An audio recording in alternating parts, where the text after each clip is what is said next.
안녕하세요. 사연 읽어주는 남녀입니다. 오늘도 와주셔서 감사드리며 그럼 오늘의 사연 바로 시작하겠습니다. 이제 제 나이 60대 초반에서 중반으로 가고 있습니다. 저는 세상에 당연한 것 없고 인생 공짜 없다고 생각해요. 그래서 특별히 남들 사는 인생 부러워하지 않고 제 앞에 주어진 것에 최선을 다하며 감사하는 마음으로 살아가고 있었습니다. 하지만 갑작스러운 남편의 죽음은 뒤통수를 세게 맞은 느낌이었어요. 큰딸이 대학을 갓 졸업하고 나서였죠. 회식이 끝나고 돌아오는 길이라던 남편은 그만 오중 교통사고가 나서 하늘나라로 떠나버렸습니다. 무슨 정신으로 장례를 치렀는지 지금도 그때를 제대로 기억하기 힘들 정도예요. 엄마, 나 대학원 포기할래. 아빠도 돌아가신 마당에 내가 공부한다는 게 말이 안 돼. 어디든 취직해서 우선 생활비라도 보태야지. 무슨 소리야. 네가 대학원 가려고 그동안 준비를 얼마나 했는데. 공부는 나중에라도 형편 나아지면 할 수 있어. 그리고 현철이는 아직 대학생이잖아. 감사하는 마음이고 뭐고 다 필요 없고 세상이 원망스럽기만 하더군요. 하지만 남편의 빈자리를 메우기 위해 정신 차리고 뭐라도 해야 했어요. 사실 남편이 살아있는 동안에는 풍족하지는 않았지만 검소하게 절약하며 살 수 있었기에 따로 일을 할 생각을 하지 않았어요. 아이들도 대학에 들어가서는 다들 학자금 융자를 받아서 아르바이트 하면서 제 용돈을 벌어서 생활을 했죠. 하지만 30년 넘게 가정주부로만 살아왔던 제가 세상에 다시 나와서 할 수 있는 일이 잘 없더군요. 주변에 먼저 요양사 자격증을 취득해서 일하는 친구가 있었어요. 참, 인생 한 치 앞도 모른다고 해도 네 남편이 그렇게 갑자기 떠날지 누가 알았겠니? 이제 너한텐 집 하나 남아있는 거잖아. 뭐라도 해서 앞으로 애들한테 짐되지 않게 살아야지. 그래. 내가 근데 요양사 시험 합격할 수나 있을지 모르겠다. 사람이 절박하면 다 하게 돼 있어. 걱정하지 마. 너 원래 똑쟁이 아니었니? 몇십 년 만에 다시 시작하는 공부가 쉽지 않았어요. 외웠다 싶은 것도 뒤돌아서면 까먹기 일쑤였고요. 그래도 이를 악물고 공부했습니다. 먼저 하늘나라로 떠난 남편에게도 그리고 남아있는 딸과 아들에게도 씩씩하게 잘 사는 모습을 보여주고 싶었거든요. 친구의 도움과 딸과 아들의 응원을 받으면서 요양보호사 자격증을 취득했어요. 물론 이것은 시작에 불과했습니다. 처음에 요양병원에서 일을 시작하며 아주 호되게 통과 의뢰를 치루었죠. 그런데 세상만사는 동전의 양면과 같더군요. 몇십 년 만에 시작한 사회생활이 혹독하게 힘든 면도 있었지만 또 나름대로 인정도 받고 일의 보람도 느꼈어요. 그리고 대학원을 포기하고 직장에 들어간 딸 때문에 마음이 무거웠는데 거래처 소개로 성실하고 믿음직한 남자를 만나게 되었답니다. 아빠가 오늘 같은 날 네 모습 보면 너무 좋아하셨을 텐데. 여보, 지금 하늘나라에서 보고 있어요? 우리 딸 현숙이 오늘 결혼하네요. 엄마, 언제 또 이렇게 돈을 모았어? 월급 얼마나 된다고? 이럴 때 쓰려고 내가 일 시작했지. 그럼 뭐 한다고 그 고생을 하겠니? 그렇게 딸을 시집 보내고 나서 아들도 3년 후에 장가를 갔습니다. 정말 숙제를 다 끝낸 느낌이었어요. 남편이 하늘나라에서 보기에도 저한테 잘했다고 칭찬을 할 것 같았네요. 하지만 아직 인생의 복병은 몰래 숨어서 저를 기다리고 있었습니다. 남편 없이 아이들 결혼까지 무사히 시켰으니 이제 언제라도 남편 앞에 가서도 떳떳하겠구나 싶었어요. 그리고 이제는 내 인생만 생각하며 살자 마음먹었습니다. 그러나 웬걸요. 이미 자식들 결혼시키신 분들은 다 아시겠지만 끝이 아니라 또 다른 시작이었네요. 내가 정말 참다 얘기하는데 엄마, 올케는 왜 그런데? 아무리 철없이 오냐오냐 자랐다고 해도 그렇게 눈치가 없어? 아니 또 무슨 일인데? 지난주에 내 생일이었잖아. 그래, 내가 미역국이라도 끓여 먹으라고 돈 좀 보냈잖아. 그래 엄마, 내가 그거 고맙다는 소리도 못했네. 미안. 인사는 됐고 무슨 일이야? 아니, 올케가 웬일로 내 생일을 챙긴다고 연락이 왔길래 현철이 가게로 갔지. 근데 현철이는 아예 내 생일인지도 모르고 있더라고. 손님들도 하도 많아서 현철이가 혼자서 동분서주 아주 정신이 없게 바쁘더라고. 괜히 김서방이랑 나랑 눈치가 다 보일 지경이었다니까. 근데 올케는 또 약속 시간보다 30분은 늦게 와서는 한다는 소리가 손님이 이렇게 많을 줄 몰랐다나? 그리고는 우리 앉아있는 테이블까지 손님한테 양보하라는 거야. 정말 생일날 기분 더러워져서 그냥 그이랑 집으로 돌아왔어.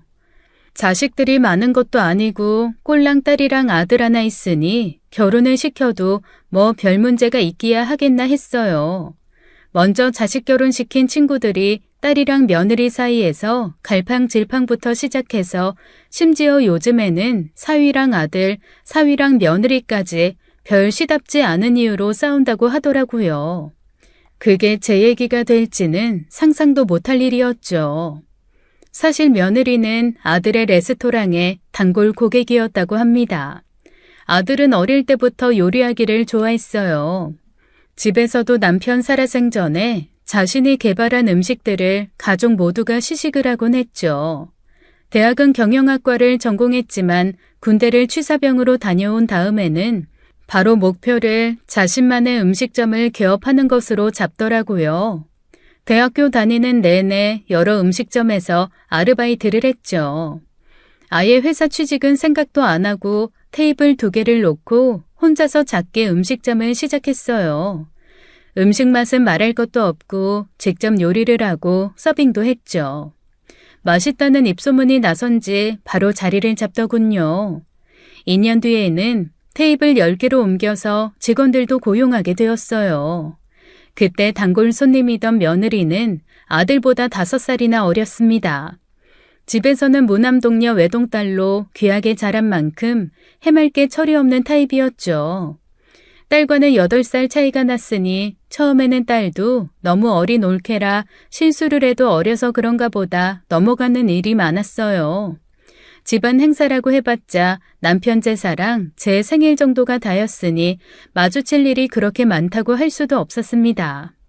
올케, 그래도 결혼하고 첫 시아버지 제사인데 미리 좀 와서 음식 준비도 하고 그래야지.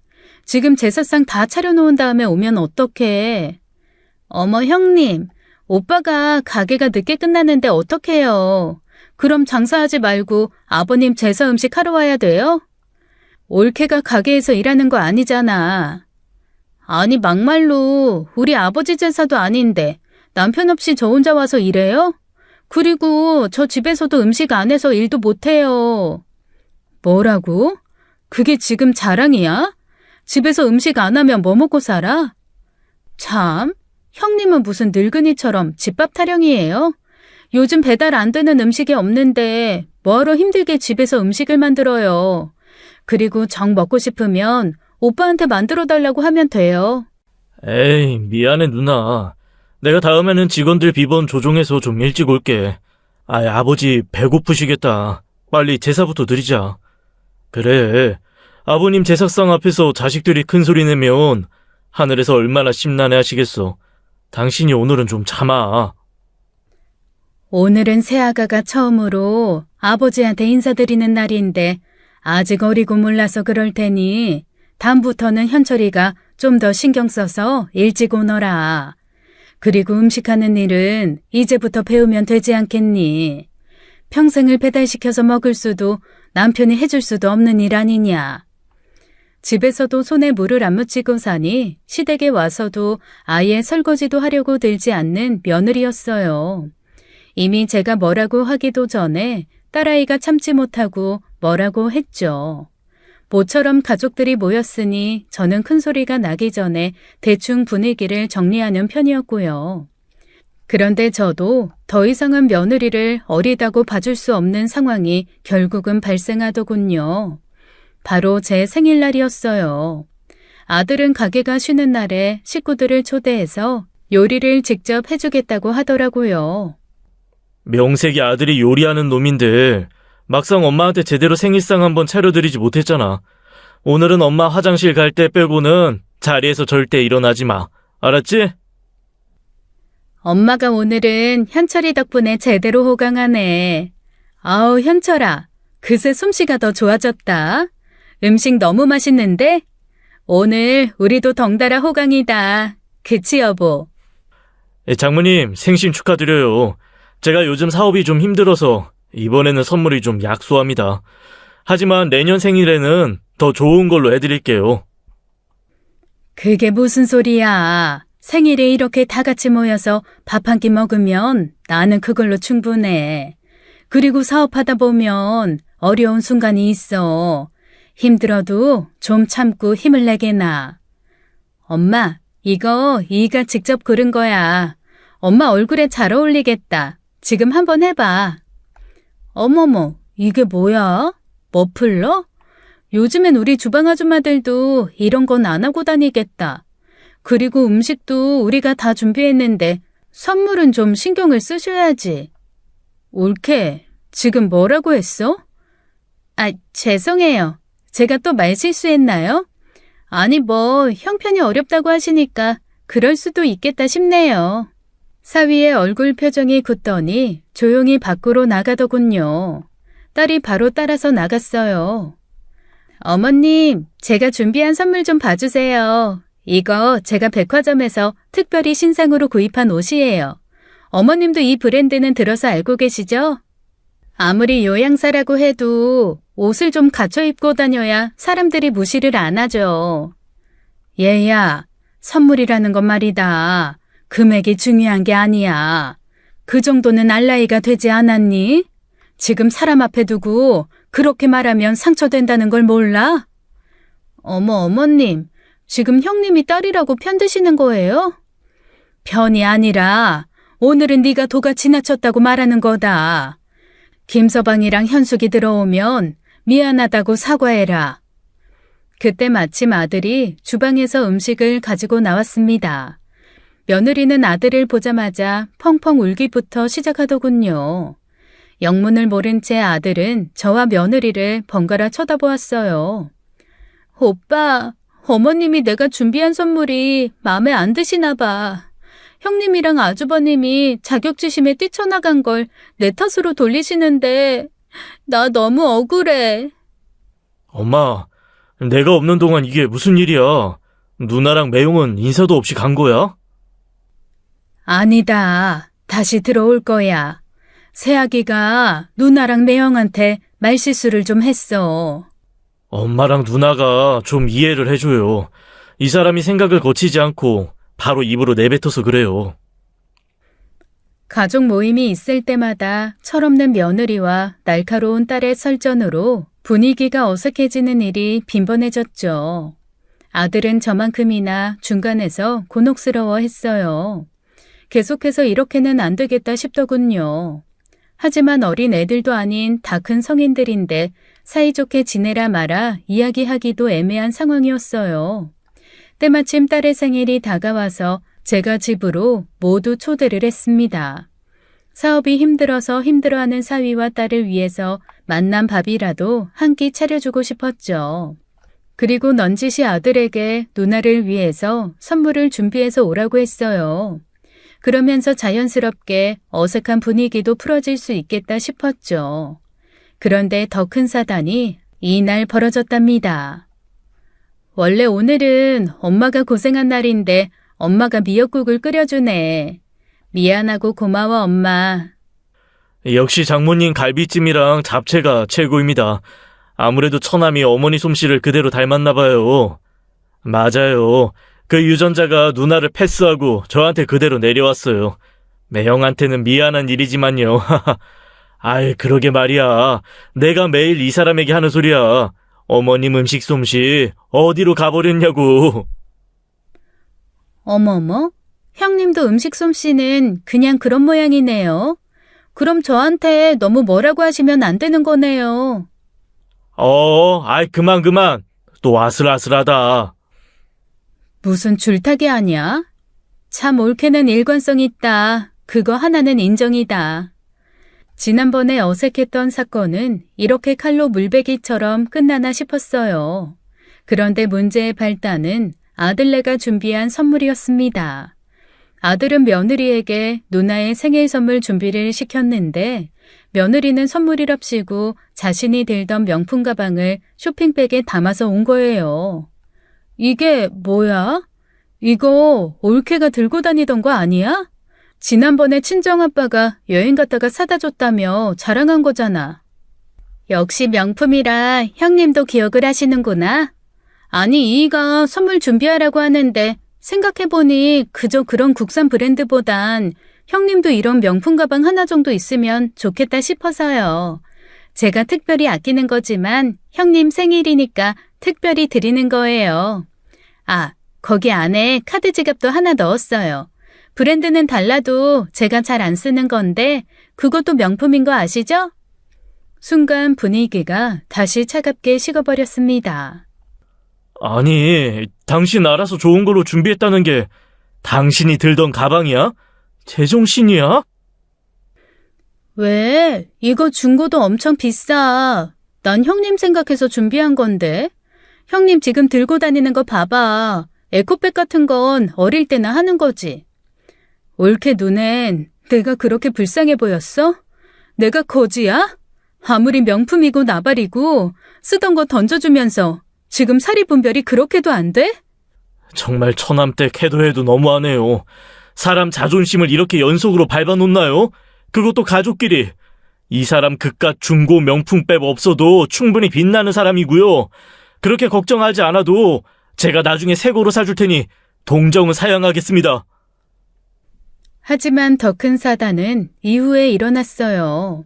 저는 단순하게 며느리가 어리고 철이 없어서 이런 실수 아닌 실수를 반복한다고 생각했거든요. 친정에서도 오냐오냐 자라서 다른 사람 기분 같은 것을 살피는 것을 배우지 못했다고 말이죠. 그런데 그런 차원이 아니었어요. 아, 정말 짜증나 죽겠어. 가난한 게 무슨 자랑이야?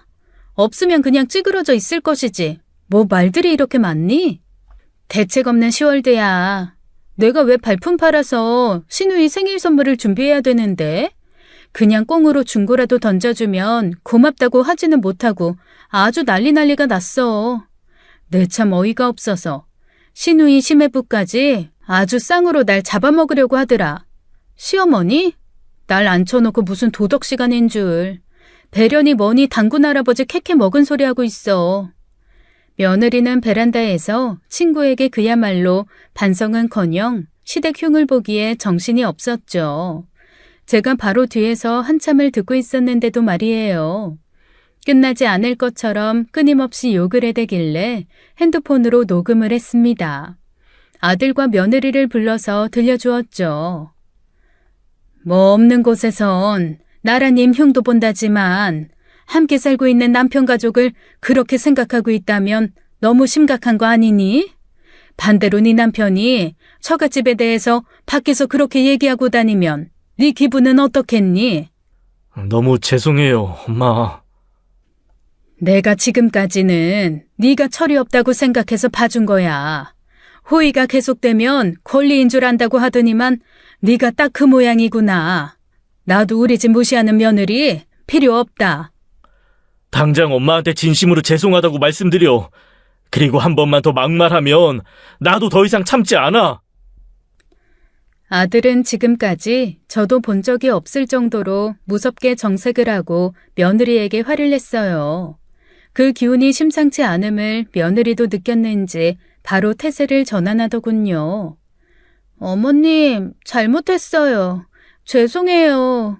그냥 저도 친구랑 편하게 얘기하다 보니까 제가 제정신이 아니었나 봐요. 이번 한 번만 봐주세요. 속으로는 어땠는지 모르겠지만 며느리는 울면서 잘못했다고 매달리더군요. 용서를 비는 며느리를 바로 면전에서 매몰차게 내칠 수는 없더라고요. 그리고 아들이 좋다는 사람이니 아들을 사랑하면 변하겠거니 생각했습니다. 그렇게 딸랑 자식 2명밖에 되지 않지만 남편 없는 외로움을 느낄 틈도 없이 시간은 또 흘러갔어요. 그런데 무슨 남학심 파는 자식과 우산 파는 자식을 가진 어미의 상황이 저에게도 벌어졌습니다. 세계적인 감염병 사태가 벌어지자 탄탄대로를 걸었던 아들의 가게가 큰 타격을 받게 되었어요. 더군다나 감염병 사태 전에 업장을 크게 확장했던 터라 그 피해가 더욱 커졌죠. 대출까지 받아서 규모를 확장했으니 그 압박이 엄청났습니다. 종업원을 최소로 줄여서 운영을 해도 가게 월세 내기도 빠듯한 듯 보였어요. 어느 날 이른 저녁에 아들이 혼자 찾아왔습니다. 아니, 지금 이 시간에 가게는 어쩌고? 집에 무슨 볼일 있어? 저녁엔 아예 손님이 없어. 어차피 늦게까지 열어놓지도 못하고. 에구, 어쩌면 좋으니. 종업원들 월급이랑 월세는 낼 수 있고? 그거라도 나오면 걱정이 없게. 내일이 당장 월급날인데. 근데 네 얼굴이 이게 뭐야, 응? 속이 얼마나 시커멓게 타들어가면 이렇게 얼굴까지 화색이 하나도 없어. 가게 일 말고도 무슨 다른 일이 있는 거야? 그냥 잠이 들면 내일 아침에 눈을 뜨지 않았으면 좋겠어. 이런 생각하면 안 되는데, 엄마, 요즘엔 돌아가신 아빠가 너무 생각이 나네. 자식이 눈앞에서 삐쩍 말라가고 있는 모습을 보니 정말 억장이 무너지는 느낌이었어요. 이놈의 감염병 사태가 언제 끝날지 알 수도 없으니 막막하기가 이를 데 없었죠. 그런데 또 사위의 사업은 기가 막히게도 감염병 사태 덕분에 살아나게 되었습니다. 참 인생이 정말 알 수가 없어요. 온라인 유통사업을 하던 사위는 마스크를 생산하던 공장을 인수해서 그야말로 기사 회생을 했답니다. 엄마, 요즘 현철이가 좀 이상해. 이 말로는 현철이가 우울증인 것 같다고 하네.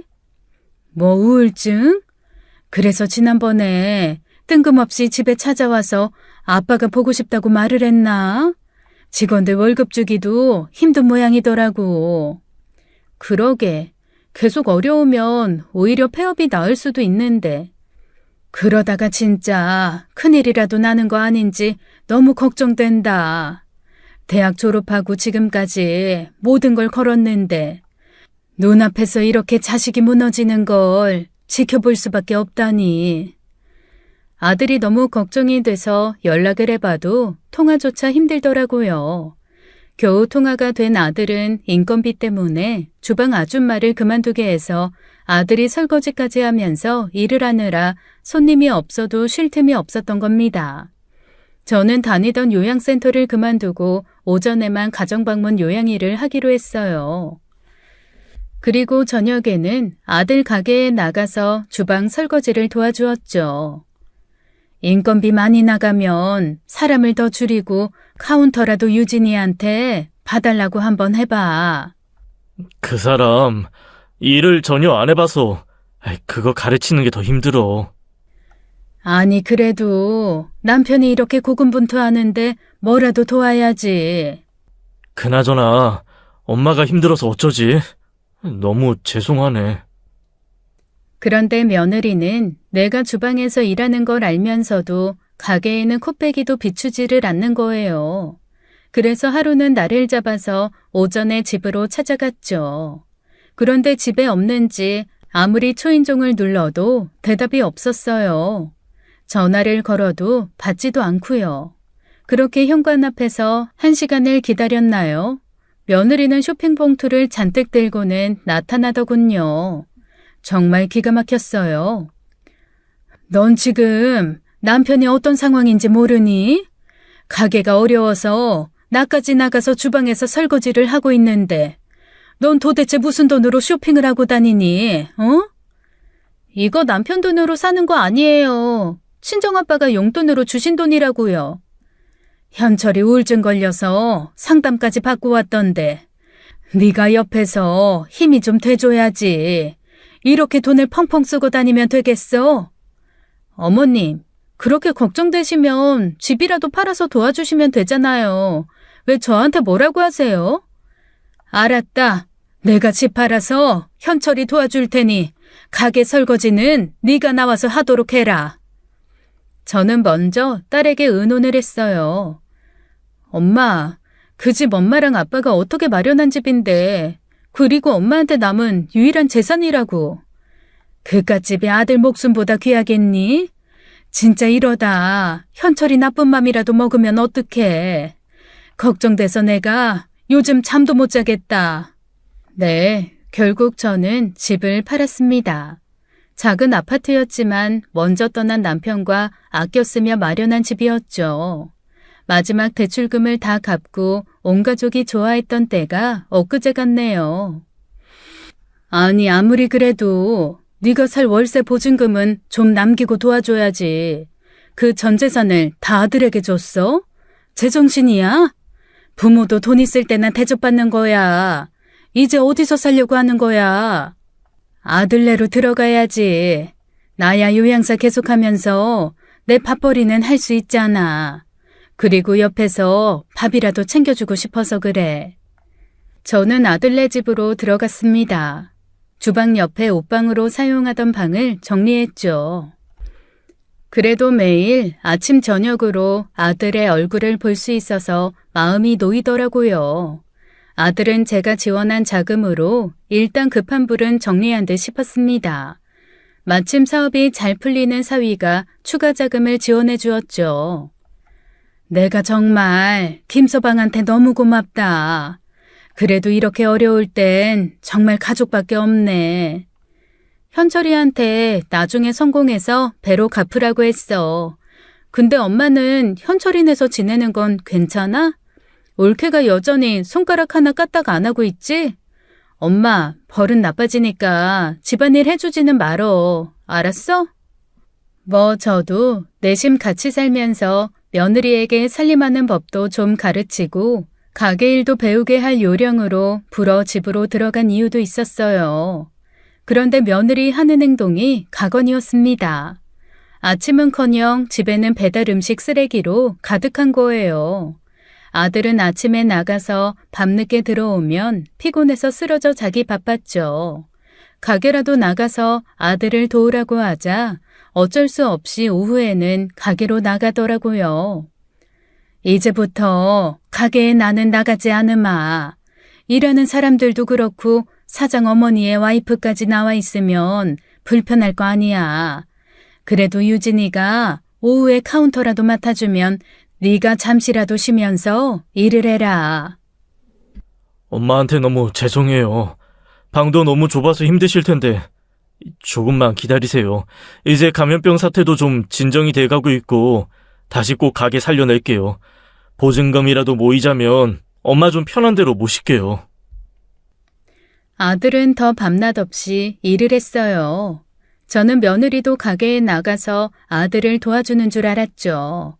그런데 알고 보니 며느리는 제 잔소리 때문에 집에서 나갔다가 가게에는 얼굴만 비추고는 피부과에 가서 시술을 받는다든지 네일샵에 헤어샵 그리고 피부관리실 아니면 쇼핑을 하고 돌아다니는 겁니다.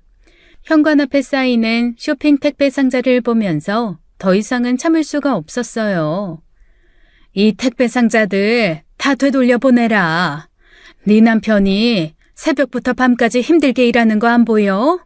가게에 나가서 일 좀 도와주라고 했더니 나한테 거짓말을 했니? 아니요. 제가 거짓말하고 싶어서 한 게 아니고요. 가게에 제가 있는 게 도움이 안 돼요. 도움이 안 되면 네 남편이 힘들게 번 돈 아껴 쓰기라도 해야 될 거 아니야. 이제 겨우 다시 가게 좀 살아난다고 바로 이렇게 돈을 물쓰듯 쓰니? 아니, 그 가게가 뭐 어머님 거라도 돼요? 왜 저한테 일을 하라 마라 하세요? 그 가게 살린 거 나랑 현숙이가 지원해서 회복된 거 몰라서 그런 소리 하니? 이제 그 가게 지분에 내 목도 있으니까 이렇게 말할 수 있는 거지. 그리고 설사 아니더라도 네 시어머니로서 너한테 이 정도는 말할 자격 된다고 보는데? 저도 갑자기 어머니 모시면서 시집살이 하는 거 쉽지 않다고요. 요즘 누가 시어머니랑 같이 살아요? 저도 너무 숨 막히니까 쇼핑이라도 하면서 스트레스 푸는 거라고요. 아이고야, 누가 들으면 정말로 호된 시집살이라도 하는 줄 알겠다. 네가 지금까지 밥을 한번 차렸니? 집안 청소를 제대로 했니? 집안은 거지 팔싸개처럼 어지르고 다니면서 네 치장만 하고 다니면서 뭐가 그렇게 숨이 막혀? 그냥 같은 공간에 있는 것 자체가 스트레스라고요. 긴 말 필요 없고 당장 주방에 있는 설거지부터 하고 재활용 쓰레기부터 정리해라. 내가 네 뒤치다꺼리 해주려고 이 집에 들어온 거 아니야. 저도 더 이상은 어리고 철없다는 이유로 봐주지 않겠다고 맘을 먹었어요. 어른으로서 내 자식이건 남의 자식이건 잘못된 건 가르쳐야 한다고 생각했습니다. 설거지하는 법 하나부터 빨래하는 것까지, 청소하고 쓰레기 정리하는 것까지 다 가르쳤어요. 저도 지독하게 굴었죠. 집안일을 끝내지 않으면 아예 외출을 할 수 없게 현관문 앞에서 비켜주지 않았습니다. 그랬더니 나중에는 별수가 없었는지 포기하고 하나둘 집안일을 하더라고요. 그리고 아들의 가게는 감염병 사태가 진정되면서 회복세로 돌아섰죠. 현철이가 모처럼 쉬는 날이라 잡채랑 갈비찜 했다. 가게는 이제 잘 돌아간다는데 너는 왜 여전히 잘 먹지를 못해? 모르겠어요. 이상하게 소화가 잘 안 되네. 아무래도 바쁠 때 밥때를 놓쳐서 별규칙적으로 먹어서 그런가 봐. 이제 직원들 식사 시간에 너도 같이 먹어. 이게 다 먹고 살자고 하는 일인데 밥도 못 먹어가면서 하지는 말아라. 어머니, 저도 오늘은 못 먹겠어요. 음식 냄새가 너무 역겨워요. 아니, 며칠 전부터 계속 속이 울렁거린다고 하더니 혹시... 며느리가 임신을 했습니다. 이제 겨우 집안일을 좀 하나 했더니 입덧을 아주 심하게 해서는 계속 누워만 있어야 했죠. 그래도 며느리의 임신 소식은 집안의 경사였어요. 아들인지 딸인지 모르지만 복덩이네, 복덩이. 아빠 장사가 풀리자마자 들어선 거 보니까 눈치 하나는 끝내주네. 이제 처남도 진정한 어른이 되는 거네. 축하해. 이제 정말로 정신 바짝 차려야 해. 이제 혼자만의 몸이 아니니까 특히나 건강에 신경 쓰고. 그러게 말입니다. 갑자기 급 어깨가 무거워지네요. 정말 간만에 며느리의 임신 덕분에 간만에 집안에 웃음꽃이 피었습니다. 이제야 좀 모든 게 제자리를 잡나 싶었어요. 힘들지만 하나하나 해결하면서 이렇게 사라지는구나 싶었습니다. 사실 집을 팔아 아들 집에 들어올 때는 인생 말년이 참 박복하다 싶은 생각도 들었거든요. 하지만 제 인생의 가장 큰 시련은 시작도 안 된 거였어요. 정말 어느 날 갑자기 쿵 하고 벼락처럼 떨어졌습니다. 아들은 그로부터 며칠 후부터 급격하게 말수가 적어졌어요. 심지어 그렇게 열성이던 가게를 정리하겠다고 하는 겁니다. 현철아, 이제 겨우 가게가 살아났는데 그게 무슨 소리야? 가게를 왜 정리해? 이제 아기도 태어날 텐데 다른 사업 시작하려고 그래? 엄마, 앞으로 돈이 좀 많이 필요할 것 같아. 그래서 가게 잘 될 때 정리하는 게 좋을 것 같아. 그래, 네가 다 생각이 있어서 그런 거겠지만 그래도... 아들이 어떻게 가게를 지켜냈는지 바로 옆에서 지켜본 저였어요. 그래서 더욱 아들의 결정이 납득이 되지 않았죠. 하지만 너무 일이 힘들어서 그런 결정을 한 거라 생각했습니다. 제법 규모가 있는 가게라 쉽사리 나가지는 않았죠. 아무래도 아들이 이상했어요. 얘야, 혹시 현철이한테 무슨 일 있니?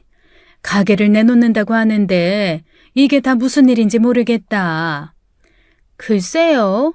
제가 물어도 대답을 안 해요. 제가 입덧도 심하고 해서 친정에 한 달간 가 있으라고 하네요. 아들이 식구들을 모두 모이게 했습니다. 며느리는 친정에 가 있었고 딸과 사위가 왔어요. 저도 아직까지 믿기지 않지만 놀라지 마세요. 얼마 전에 병원에 가서 검사를 받았어요. 감염병 사태 이후로 통 소화가 되지 않았거든요. 정기 건강 검진도 몇 년 못해서 마음 먹고 검사를 받았어요. 우리 복덩이도 생겼으니 매형 말대로 걱정이 좀 되더라고요. 왜? 어디가 많이 안 좋은 거야? 그래서 이렇게 다 모이라고 한 거야? 그런데 요즘엔 못 고치는 병이 없어. 암이라고 해도 다 치료할 수 있다고 하더라. 이는 재수없게 무슨 암이라는 말을 해?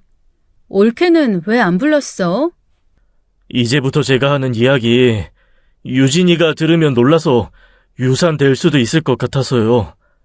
유진이한테는 제가 나중에 천천히 이야기할게요. 당분간은 비밀로 해주세요. 아니, 도대체 병원에서 뭐라고 했길래 얘가 이렇게 뜸을 들인다니? 엄마, 소화가 안 된 게 단순한 스트레스가 아니었어요. 제가 췌장암이라고 합니다. 그리고 이미 다른 장기에도 전이가 돼서 몇 달 살 수 없다고. 저는 아들의 말을 끝까지 듣지 못했습니다.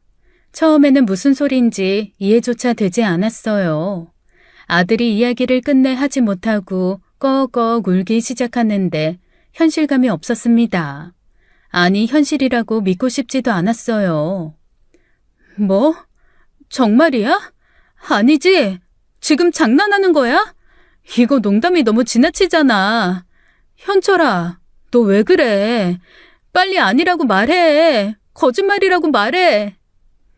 딸의 외침이 허망하게 허공에 날아갔습니다. 아들은 췌장암 말기가 맞았어요.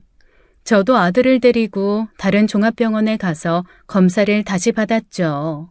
그렇게 검사 더 받아보고야 현실임을 깨달았어요. 아들은 급속도로 악화됐습니다. 이미 다른 장기로 암세포가 전이된 상태라 항암 치료도 불가한 상황이었죠.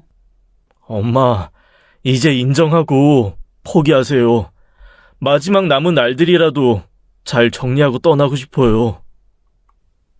아니, 그럴 수는 없다.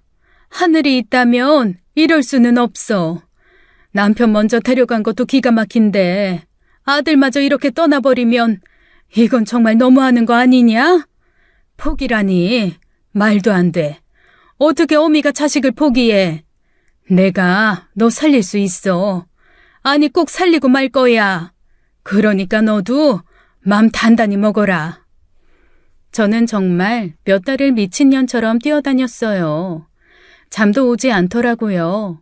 밥도 목으로 넘어가지 않았습니다. 주변에서 암에 좋다는 약초가 있으면 빚을 내서라도 가서 구해왔어요.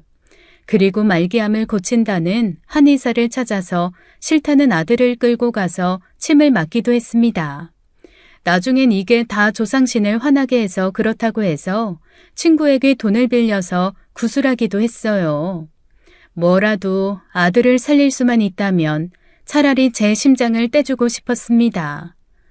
엄마, 제발 정신 차려요.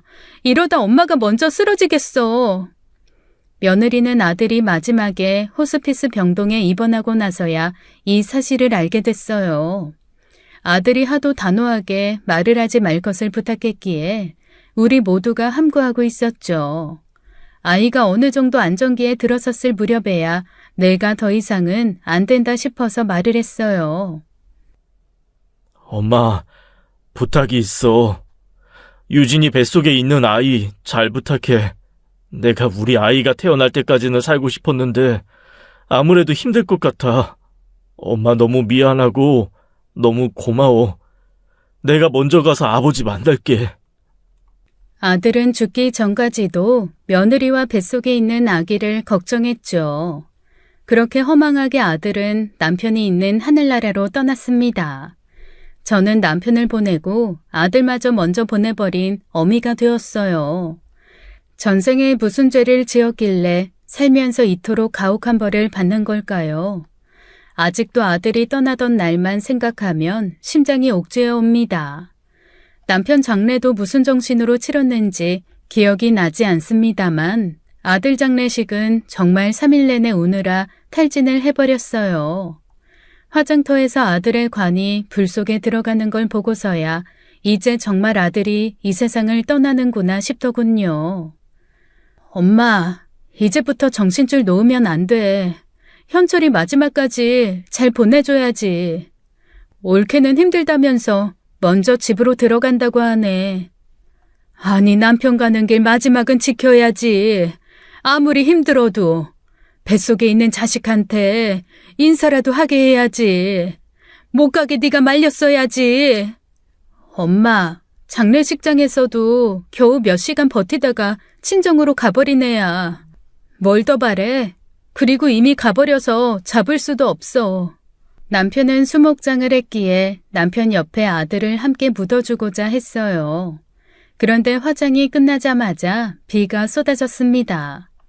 무심한 하늘도 차마 바로 현철이를 보내지는 못하겠나 보다. 이 장마가 끝나면 아빠 옆으로 보내자꾸나. 저는 아들의 유골함을 들고 집으로 돌아왔습니다. 그런데 아들의 집 앞에 제 짐이 잔뜩 나와 있었어요. 처음에는 이게 무슨 상황인지 이해가 되지 않았어요. 현관문의 번호키를 누르는데 계속 열리지가 않는 겁니다. 내가 너무 정신이 없어서 번호를 제대로 입력하지 못하는구나 싶어서 초인종을 눌렀죠. 현관문은 열리지도 않은 채 전화가 울리더군요.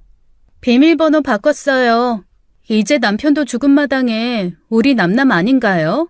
더 이상 남의 집에 얹혀 살 생각 말고 떠나세요. 저는 미친 듯이 현관문을 두드렸습니다. 앞집에서 무슨 일인가 싶어 나오더군요. 저기요, 경찰에 신고 좀 해주세요. 너 당장에 현관문 열지 않으면 내가 경찰 부를 테니까 알아서 해. 며느리는 그제야 현관문을 열더군요. 뭐 경찰 부른다고 하면 제가 겁먹을 줄 알아요? 이거 엄연히 이제 제 집이에요. 현철 씨 명의였는데 죽으면 제 일상속이니 저랑 뱃속의 아기인 건 아시죠? 야, 네가 사람이야? 지금 내 손에 유골함 들고 있는 거 안 보여? 어떻게 남편을 아직 땅에 묻기도 전에 유산이고 상속이고를 떠들어. 이미 떠난 사람이에요. 이제 중요한 건 저랑 이 뱃속의 아기라고요. 지금까지 당신 그 유난스러움 참고 견딘 것만 해도 저 충분히 할도리 했거든요. 너 임신 핑계로 현철이 병원에 있는 동안에 문병조차 잘 안 왔어. 그런 주제에 미안해서라도 끝까지 남편 가는 길은 지켰어야지. 너 내 짐 빼려고 일부러 먼저 온 거냐? 응? 알면 더 이상 시끄럽게 굴지 말고 빨리 꺼져요. 이제 당신이랑 우리 연결고리도 없으니까 여기서 연 끊고 각자 알아서 살자고요. 너 내가 무슨 수를 써서라도 후회하게 만들어줄 거다. 나중에 무릎이 손이 되도록 빌게 될 테니까 각오 단단히 하고 있거라. 저는 아들의 유골함만 들고는 뒤돌아섰습니다. 우산도 없이 비를 맞다가 택시를 타고 딸의 집으로 갔어요. 딸과 사위는 제 모습을 보고는 깜짝 놀라더군요. 아니, 어머님, 이게 무슨 일입니까? 비를 이렇게 맞고, 이러다가 감기라도 들으시면 어쩌시려고. 엄마, 왜? 현철이 없는 집에 들어가기 싫어서 온 거야? 그래도 유진이 혼자 있게 하는 것보단 엄마가 옆에 있는... 이제 걔 우리 며느리 아니다. 우리 가족 아니란 말이야. 저는 딸과 사위에게 자초지종을 다 설명했습니다. 이런 개념 없는, 아니, 인간 말종을 봤나? 남편 죽은 지 하루도 되지 않아서 시어머니를 내쫓고 뭐? 한다는 소리가 얹혀 살 생각을 말라고? 이거 정말 무슨 현철이가 죽기만을 기다린 것처럼 말하네. 이거 현철이 장례식장에서도 눈물 한 방울 흘리지 않더니 다 이유가 있었네. 절대로 용서 못해. 저는 딸의 집에서 하루 24시간을 넘어 이틀을 내리 잠을 잤습니다. 그동안 아들을 보내기 일주일 전부터 거의 제대로 잠을 잔 적이 없었거든요. 딸의 집에 도착해서 기절하듯이 뻗어버렸죠. 꿈에 아들이 나타났습니다. 임종 전 마지막 모습은 온데간데 없이 가장 건강하고 행복할 때의 표정으로 나타났어요. 그리고는 제 마음을 어루만지기라도 하듯이 저를 꼭 안아주더라고요. 이제 제 걱정은 하지 말아요, 엄마. 아빠랑 빨리 만나고 싶어요 라며 환하게 웃더라고요. 기운을 차려야 했습니다.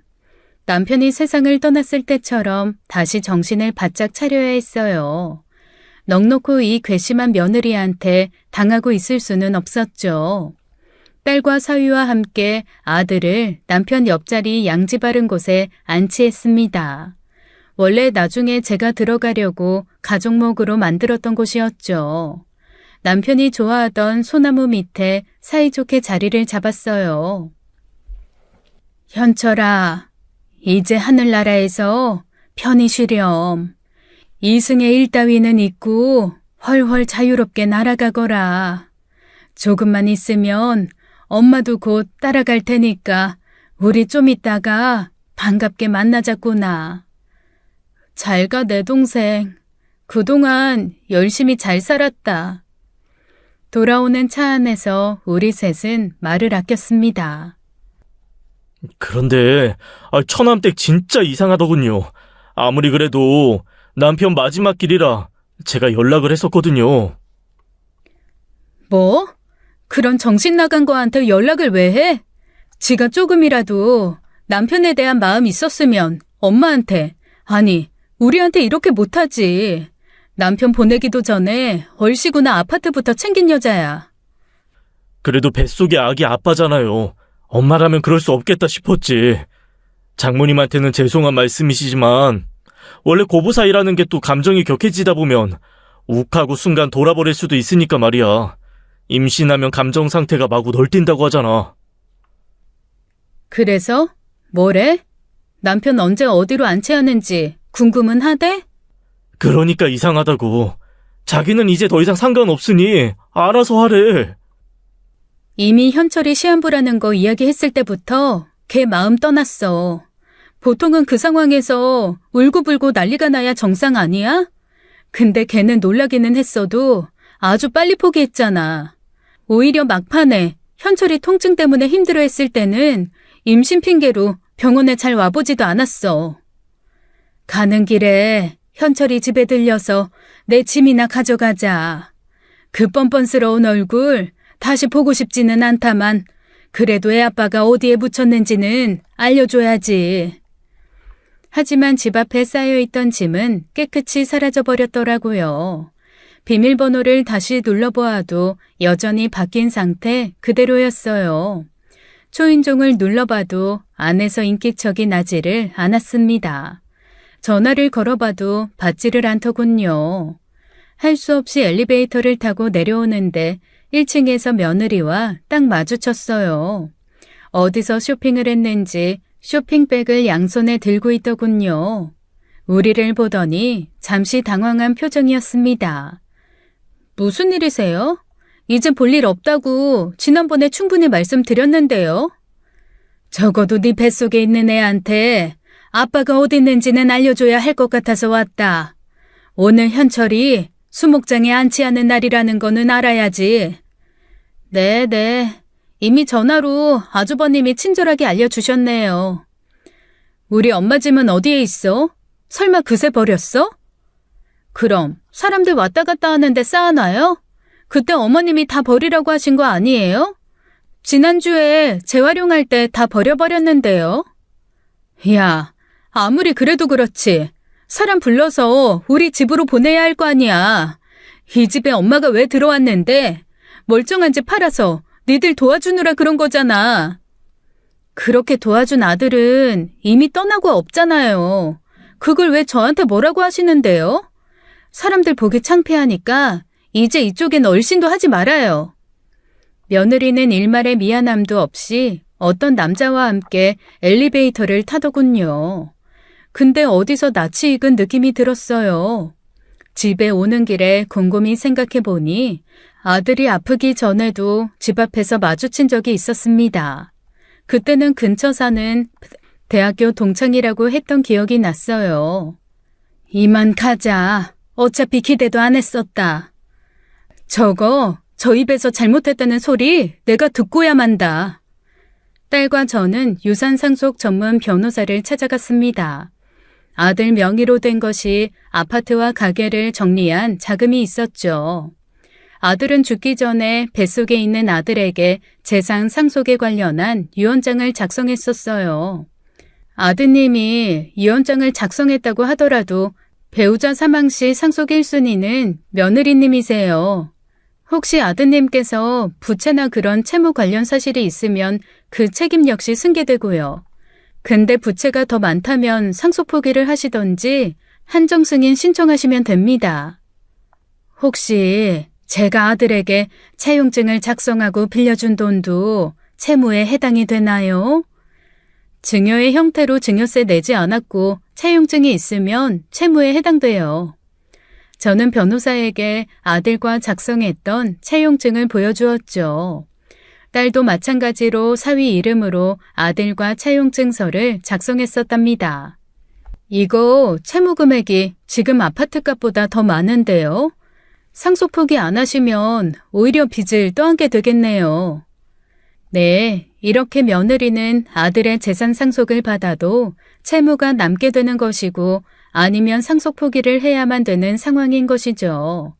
변호사가 설명한 것을 그대로 녹음하고 서류상으로도 작성해서 며느리를 찾아갔어요. 아니, 왜 이렇게 귀찮게 구는 건데요? 말을 좀 아끼는 게 좋을 텐데 말이다. 5분이면 되니까 이 서류나 읽어보고 그래도 이해가 안 되면 이 녹음까지 들어보고 나중에 연락을 하든 말든 마음대로 해라. 저는 며느리한테 서류를 던져주고는 나와버렸어요. 그런데 공교롭게도 1층에서 또 며느리의 동창이라는 놈과 마주쳤습니다. 저 이봐요.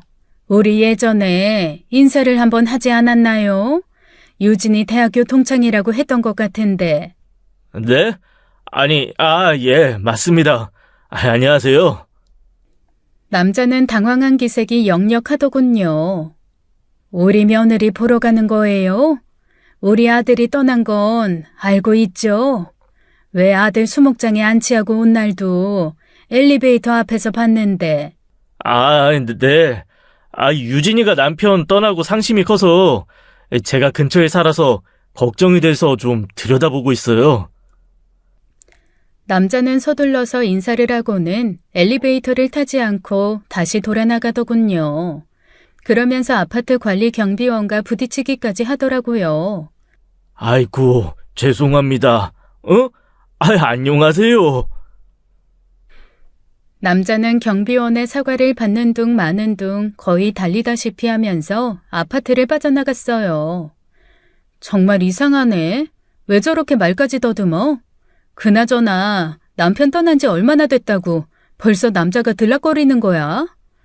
아파트 관리 경비원은 오며 가며 인사를 하던 사람이었죠.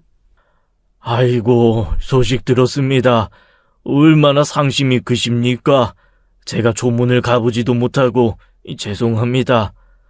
그런데 며칠 전에 사모님이 짐을 엄청 내놓으셨어요. 이제 어르신 여기 기거 안 하시나요? 네, 그렇게 되었습니다. 근데 혹시 방금 전에 부딪힌 남자 아세요? 네. 저분 한 1년 전부터 자주 오시던데요. 그 사모님 사촌 오빠라고 하시던데 사장님 병원에 계실 때도 자주 오셨어요. 그리고 며칠 전에 짐 버리실 때도 다 옮겨주고 하던데요. 딸과 저는 집으로 돌아와 다시 날짜를 곰곰이 따져보았습니다. 지금 엄마도 나랑 같은 생각하고 있는 거 맞지? 1년 전부터라면 올케 임신하기 전부터잖아. 이거 뭔가 구린 냄새가 너무 진동하는데? 그래, 그렇지 않고서야 남편이 죽었는데 아파트부터 챙길 생각을 하지는 않지. 아니, 그보다도 남편의 죽음 앞에서 그렇게 무덤덤할 수가 있어? 아이 아빠가 죽었는데 말이다. 그리고 며느리로부터 연락이 왔습니다. 그 뻔뻔스럽고 싸가지 없던 태도는 언제 그랬냐는 듯 갑자기 남편 일은 불쌍한 며느리가 돼버렸더라고요. 어머니, 아니 아들 도와주면서 차용증을 쓰는 경우가 어디 있어요. 전 현철 씨한테 아무 이야기도 들은 적 없다고요. 네가 뭘 모르는 모양인데 몇 억을 자식한테 주려면 그거 증여야. 그거 받으려면 증여세가 얼마나 되는지 알아? 그때 현철이가 증여세 낼 돈이 어디 있다고. 그때 처남이 먼저 차용증 쓰자고 우긴 겁니다. 나중에라도 돈 벌면 꼭 갚겠다고요. 네가 그렇게 받고 싶은 상속 받으라니까. 아, 어머님, 이거 받아도 오히려 빚만 남게 되는 거잖아요. 그래. 그러니까 그럼 상속 포기를 하든지. 그렇게 되면 저랑 뱃속에 어머님 손자까지 길거리에 나앉게 된다고요. 어머님, 제발 손자 생각해서라도 아파트만이라도 좀 남겨주세요. 네? 아니, 다 믿는 구석이 있어서 그렇게 뻔뻔스러울 정도로 당당했던 거 아니야? 남편 죽었으니 이제 너와 나는 남남이라며. 인연 끊고 살자던 애가 왜 이러니? 어머님, 제가 잘못했어요. 이렇게 부탁드릴게요. 제발 좀 봐주세요. 이제 2달 뒤에 어머님 손주 태어난다고요. 근데 저랑 아이를 길바닥으로 쫓아내실 거예요? 너 자꾸 손자 하는데 그 애가 내 손자라고 어떻게 확신하니? 나를 붙잡고 울면서 매달리던 며느리는 정색을 하더군요. 어떻게 자신에게 그런 이야기를 할 수 있느냐며 오히려 난리를 치더라고요. 그래서 제가 친자 확인을 하자고 했습니다. 이건 저랑 우리 아이에 대한 모독이라고요. 할머니라는 사람이 애가 듣고 있는데 부끄럽지도 않으세요? 진짜로 부끄러운 게 누굴지는 그러니까 친자 확인해보고 나서 이야기하면 될 거 아니냐. 그 애가 우리 현철이 애가 확실하면 그 아파트 너에게 주마. 전 하늘에 맹세하고 정말 떳떳하거든요. 그리고 태아 친자 확인은 불법이라고요. 얘가 세상에서 지가 제일 똑똑한 척 굴어도 다 소용이 없지. 내가 이미 다 알아봤다. 국내에 있는 대행업체에 통해서 해외에 의뢰하면 된다. 친자 확인을 받든지 아니면 지금 당장 아파트에서 나가. 며느리는 길길이 날뛰었지만 당장의 아파트에서 쫓겨날 상황이 되자 태아 친자 확인을 할 수밖에 없었어요. 역시 저의 촉은 맞아 떨어졌습니다. 세상에나 며느리 뱃속에 있던 아이는 우리 현철이의 아이가 아니었어요. 저는 검사지를 들고 며느리에게 달려갔죠. 그리고 며느리의 뺨을 갈겨버린 후에 며느리의 면상에 검사지를 던졌습니다. 아! 이게 무슨 짓이에요? 저 아이를 가지고 있다고요. 그래, 그 잘난 아이 이제 나랑 전혀 상관없는 마당에 더 두드려 맞아야 네가 정신을 차리겠냐? 옳게 뱃속에 있는 아이 그 동창놈 씨인지 수박 씨인지 뭔지 암튼 우리 현철이 애가 아니라고. 며느리는 검사지를 확인하고는 부들부들 떨면서 주저앉더군요. 내가 이럴 줄 알았다. 남편이 암에 걸려 사투를 하고 있는데도 그렇게 무심하더니 이 철면피에 뻔뻔한 것 같으니라고. 세상 무서운 줄 모르고 그딴 거짓말을 뱉어? 하늘에서 우리 현철이가 다 보고 있다는 거 모르겠냐? 아, 이럴 리가 없어. 네 뱃속의 아이가 우리 현철이 애가 아닌데 네 말대로 네 남편이 죽었으니 이제 너랑 나랑은 남남 아니냐? 지금 당장 짐 싸들고 내 아들 집에서 나가. 그래도 이건 너무하잖아요. 제가 현철 씨랑 살았던 시간도 있잖아요. 저 못 나가요. 그래, 네 발로 못 나간다고 우기면 어쩌겠냐. 다른 사람들 손에 끌려나가야지. 저는 궁지에 몰린 뻔뻔한 며느리가 이렇게 나올지 알고 있었어요. 검사지 결과를 보자마자 며느리의 친정에 연락해서 그동안 며느리의 악행들을 모두 이야기했습니다. 며느리는 친정부모가 나타나자 얼굴이 하얗게 질려버리더군요. 안 싸도는 며느리를 보자마자 등짝을 내리치며 소리를 치더라고요. 바깥 사돈의 얼굴을 보자 며느리는 벌벌 떨면서 주저앉아 울기 시작했어요. 사돈네와 며느리가 제 앞에 무릎을 꿇었습니다. 어머니, 제가 정말 잘못했어요. 제 인생의 가장 지독한 악몽을 선사했던 며느리는 그렇게 빈털터리 빈손으로 제 아들의 아파트에서 쫓겨나갔습니다.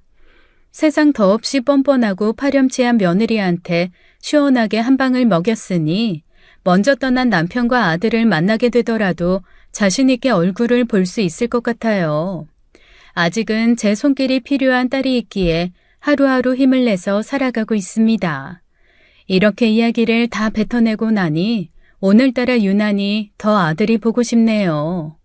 하늘나라에서 편히 쉬고 있기를 시청자 여러분도 기원해 주시면 감사하겠습니다. 지금까지 사연 읽어주는 남녀였습니다. 끝까지 시청해 주신 여러분 감사드리며 저희는 다음 사연으로 돌아올게요. 감사합니다.